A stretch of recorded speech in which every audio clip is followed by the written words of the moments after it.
scientists. Columbia University professor David Buckner is here to explain. Hi, David. How you doing?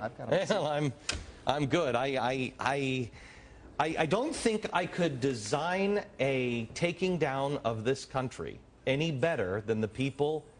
If I were an enemy of this country, I don't think I could design anything. You'd slide it in on a Friday night, wouldn't you? Yes, I am. You'd slide it in on a Friday night so it doesn't hit the news cycle until Monday. And the reality of this... No, not even that. You go on vacation. They go on vacation after this, so they're gone for a week, so they won't feel the public wrath. And next week is a holiday. Yeah, what they don't recognize here is that we're not seeing the full picture. On the one side, they're saying that prices have to be inherently increased, so that will be an incentive to not produce products.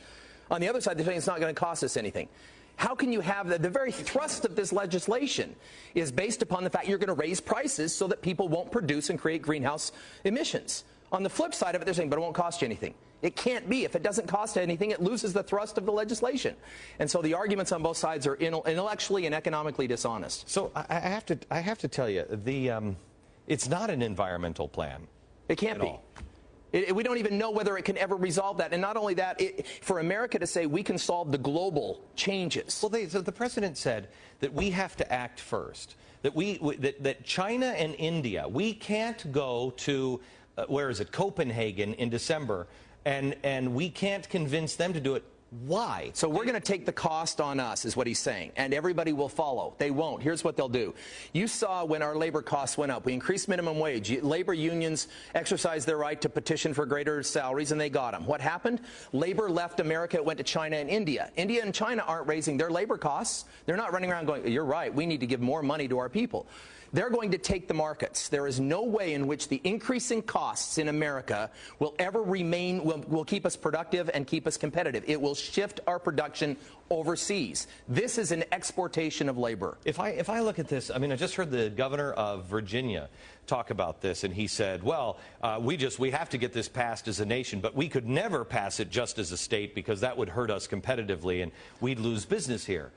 I mean, how does it work for the federal? How does it work nationwide if it doesn't? Because it's going to be, well, it's actually saying for these states that it wouldn't work independently, we're going to shift. It's a redistribution. So the ones that get hurt, we're going to even it out across the country. David, how long does it take? I mean, I mean, I don't know if you're as pessimistic as I am. I mean, I think we are witnessing the destruction of our country. I really do. I don't know if it's in 2 months, 2 years, 20 years, but we are seeing unsustainable ideas happen here. We're seeing the cannibalization of capitalism. I agree with that. We are seeing policies in 5 months that have cannibalized 5 corporations and brought them underneath the umbrella of one government, which I never would have imagined in a capitalist environment in America we would see. We're seeing even these environmental bills with no science and no way to pay for them fully validated. There is not economic honesty in the dialogue. That's what concerns me. And it's not just about politics. It is the economics of it. Tell me how you're going to raise the cost of something such that people will be dissuaded from producing and not cost anything on the other side. The thrust of the argument is the increase in cost. So, David, I had people call the radio show today, and this language really scares me, quite honestly. People are saying, Glenn, how is this not treason? I don't know how to answer that other than treason is a whole different thing. It's very specific in the Constitution, et cetera, et cetera. But you're either a moron or you're just so greedy for power or whatever. These people are destroying capitalism. How do you turn this around? As a lawyer, I could make the case that they believe that the unified purpose of which a Politburo or committee makes decisions under the planned argument that you just heard is better than individuals having to decide for themselves. That goes against our republic. Goes against everything that the founders established. It goes against everything that we have created. I get that. But they believe it. They believe that in this modernist approach to things. America doesn't. Agreed. America, you are not red. I'm sorry, you're not red. You might be green, but you aren't red.